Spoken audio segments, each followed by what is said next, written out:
کینه تر څنګه مړه مه یارېږه کینه تر څنګه مړه مه یارېږه واه ای غنم رنګه مړه مه یارېږه ای غنم رنګه مړه مه یارېږه او وی ګرم محفل دی نن خمار شه پکې او ګرم محفل دی نن خمار شه پکې شیخه د بنګه مړه مه یارېږه او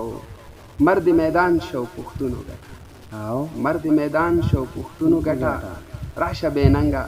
مړه مه یارېږه ډېر ښکلی ډېر مزېدار او رزق الله ورکوي وطن ته راځه رزق الله ورکوي وطن ته راځه دا دنیا دومره نه ده تنګه مړه مه یارېږه او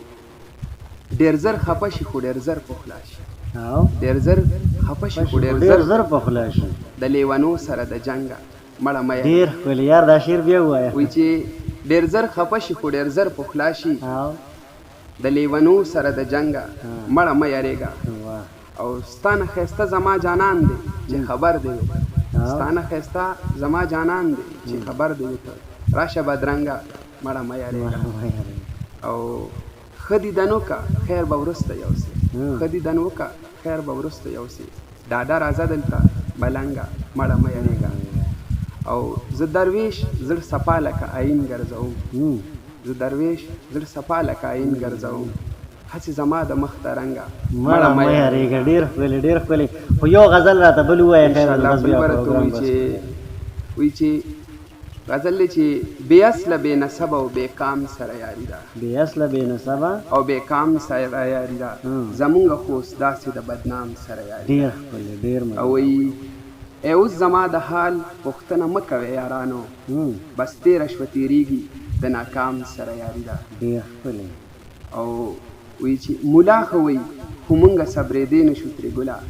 ملا ښه وایي خو مونږه صبرېدی نه شو ترې ګله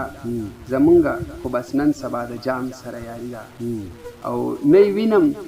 نه مې ویني او نه یې ګورم نه مې ګوري زمونږه خو یو داسې د ګمنام سره یاري ډېر ښکلی یار ډېر مزېدار او په ورځ به تماشې وي او د شپې مې یار یارېږي په ورځ به تماشې وي او په شپې مې یار یارېږي دیدن له مو ځکه د ماښام سره یاري ده دا شعر بیا ووایه یاره ډېر وایي په ورځ به تماشې وي او د شپې مې یار یارېږي په ورځ به تماشې وي او د شپې مې یار یارېږي دیدن له مو ځکه د ماښام سره یاري ده او احساس د خپل وجود راته نه کېږي چې ژوندی احساس د خپل وجود راته نه کېږي چې ژوندی یم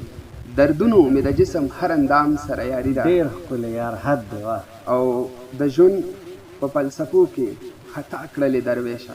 د ژوند په فلسفو کې خطا کړلې درویشه چې کله نه مې داسې بې لګام سره یاري چې کله نه داسې بې لګام سره یاري ډېر ښکلی ډېر مزدار مینهوالو یقینا چې ما خو ترنه ډېر ښکلی خوند او مزه واخیسته امید لرم چې تاسو به ترنه هم چې دی نه خوند او مزه اخیستې وي او انشاءالله بل پروګرام ورسره به کوو هغه به په نیکسټ ټایم کې راځي بل وخت به یې وکړو او هم په دې ځای کې به یې وکړو بیا به ورته زه خپلې یو دوه غزلې ووایم